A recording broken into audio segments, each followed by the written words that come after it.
Hello students, good morning to all of you. Today I am going to teach you history, class 10. Class 10 subject history, chapter number 4, and headline of the chapter is The Making of a Global World, Lecture 1. Pay attention everybody and open your books, history, class 10 history. Page number 77.1. The headline of point 1 is The Pre-Modern World. The Pre-Modern World. यानी modern world के पहले विश्व में क्या स्थिति थी आदान प्रदान करने की, विश्व वर्ल्ड ट्रेड की क्या पोजीशन था। आप जानते हैं कि the making of the global world it means globalization, that is called in Hindi वैश्वीकरण। वैश्वीकरण की शुरुआत 20वीं सेंचुरी में होती है, लेकिन उसके पहले भी प्री मॉडर्न वर्ल्ड यानी आधुनिक युग के पहले भी विश्व के अन्य देशों का एक देश के साथ दूसरे देश का व्यापार हुआ करता था। आदान प्रदान वस्तुओं का होता था। वस्तुओं के साथ साथ लोग रिलीजियस प्लेस पर one country to another country में जाया करते थे। इस क्रम में ग्लोबलाइजेशन पहले भी देखा जा सकता है। Now pay attention everybody, what do mean by globalization? वैश्वीकरण होता क्या है, ग्लोबलाइजेशन होता क्या है, या making of the global world है क्या चीज? तो संक्षेप में हम बताने जा रहे हैं, globalization refers to an economical system of the world. विश्व की एक आर्थिक व्यवस्था होती है जो व्यापार के माध्यम से चलाई जाती है, which indicates moving of goods, moving of people in the search of job and moving of capital from one country to another country without any restriction।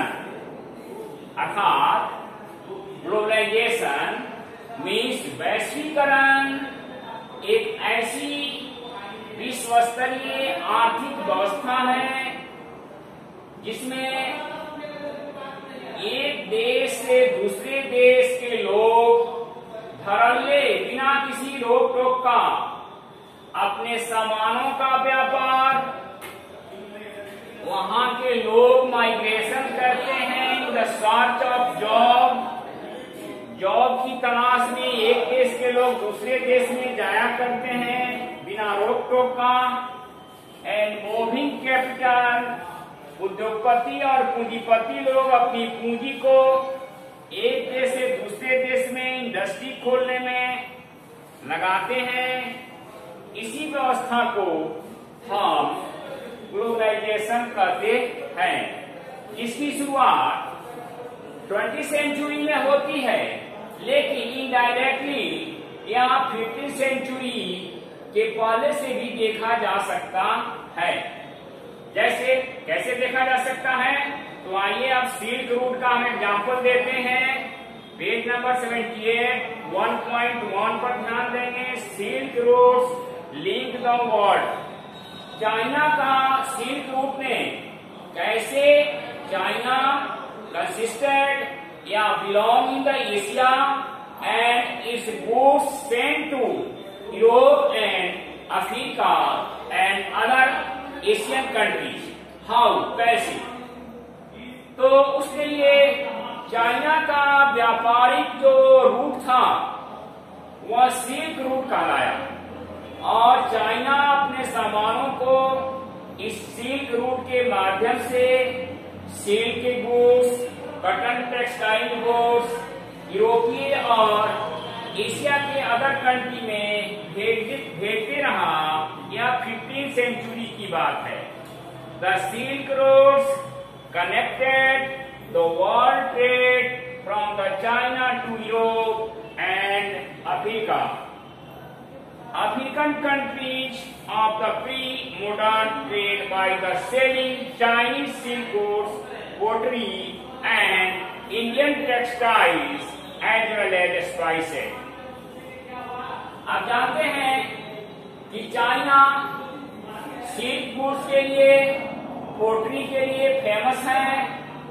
China ने अपने सिल्क रूट के माध्यम से सिल्क के बने सामान और पोट्री तथा इंडियन लोग अपने इंडियन टेक्सटाइल और गरम मसाले को यूरोपीय और अफ्रीकन कंट्री में सिल्क रूट के माध्यम से सप्लाई करते रहे।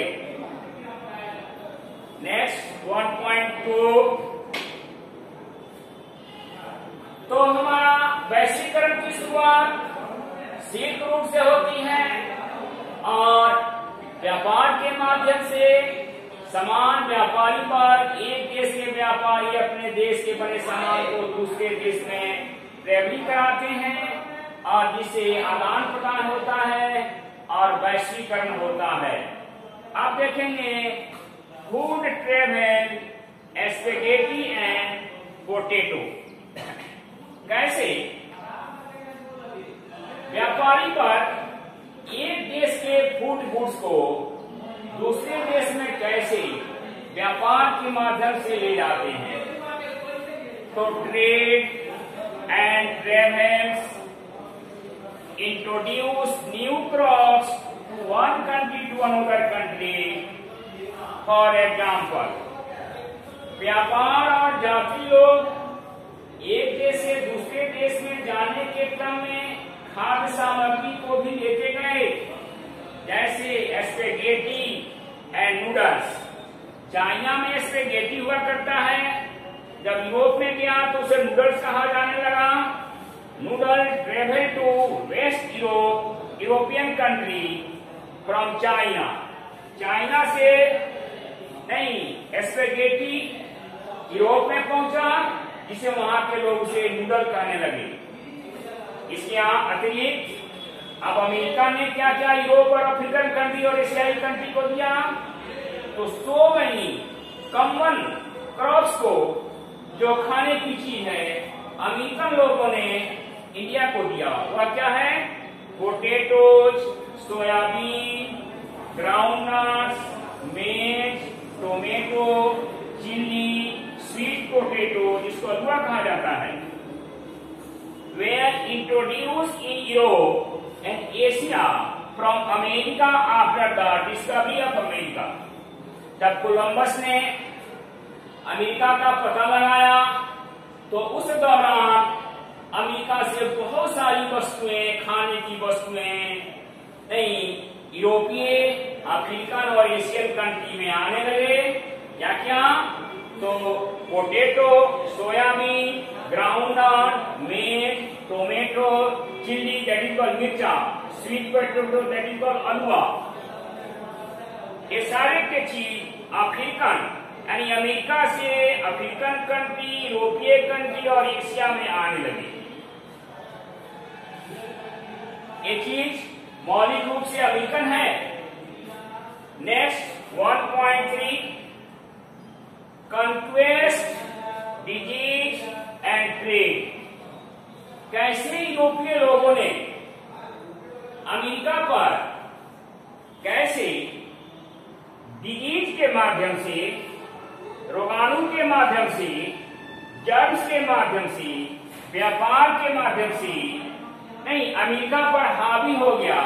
आप जानते हैं कि डिस्कवरी ऑफ अमेरिका, अमेरिका की जो खोज हुई तो अमेरिका की आबादी बहुत कम थी और यूरोपीय लोग, खास करके स्पेन के लोग, इंग्लैंड, फ्रांस, पुर्तगाल के लोग वहां पहुंचे और वहां पर व्यापार करने शुरू हो गए और वहां के ओरिजिनल लोगों पर जर्म्स, डिजीज के जो जर्म्स थे उसको वहां ले जाकर छोड़ा और वे लोग उस जर्म के को बर्दाश्त नहीं कर सके लाखों की तादाद में उनका डेथ हुआ और उनकी संपत्ति यूरोपीय लोग खड़प कर वहां अपनी अस्थायी रूप से कॉलोनी बसा लिए।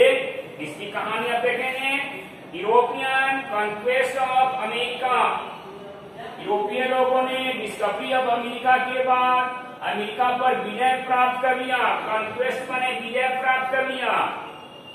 was not just a result of the superior fire power, केवल अपने विपौंस के द्वारा नहीं, अस्त्र शस्त्र के द्वारा ही नहीं अमेरिका को जीता, बल्कि इन फैक्ट वास्तव में सच्चाई यह थी कि अस्त्र शस्त्र के साथ साथ it was the germs of the small pox के कीटाणुओं के द्वारा, जर्म्स के द्वारा अमेरिकन लोगों पर यूरोपीय लोगों ने काबू पा लिया, क्योंकि अमेरिकी लोग जो ओरिजिनल लोग थे वहां स्मॉल पॉक्स के जर्म्स को बर्दाश्त करने की क्षमता नहीं थी और स्मॉल पॉक्स के डिजीज वाले पेशेंट को यूरोपीय लोग ले जाकर अमेरिका में छोड़ दिए, जिससे वहां के लाखों लोग मर गए।